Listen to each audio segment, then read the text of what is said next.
With the rising tension in the Iran-Israel conflict, Iran has claimed that it has closed the Strait of Hormuz, the most critical oil choke point that connects the Persian Gulf to the global market.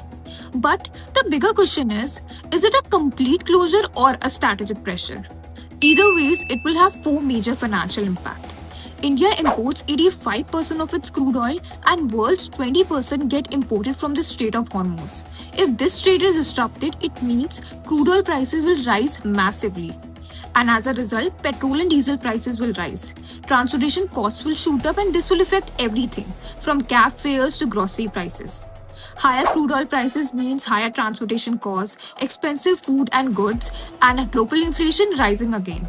Countries already facing inflation could face another wave. In a war-like situation, investors avoid risky assets like equity and move towards safer assets like gold.